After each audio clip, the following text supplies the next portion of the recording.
Alaska Native writers from, what's it called again, John? Purely Alaskan. Purely Alaskan, right. I commend that to any of you. But after Exxon Valdez, I was the University Marine Advisor in Prince William Sound.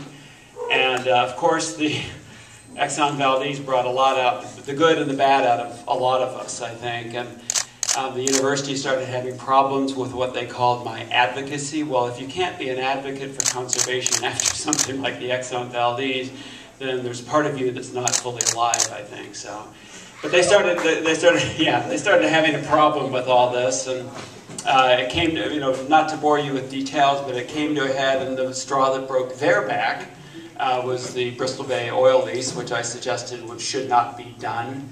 And finally, the federal government came around to that same conclusion, but they decided that was advocacy. So we had this little argument for about a year, and finally I gave up and exited the university, and I'm delighted that I have. But what I do worry about is this sort of cloud that this kind of thing leaves over the university. There's supposed to be something called academic freedom for the faculty, and there truly isn't. I mean, they talk a lot about it, but it's kind of like democracy, You can't just say you're a democracy. You have to wake up every morning and be a democracy. And the university can't just say they support academic freedom and free speech.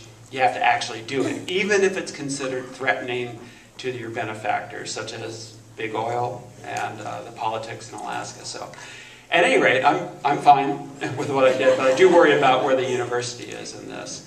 And by the way, just a little quick anecdote. I have a couple of hours to talk here, don't I?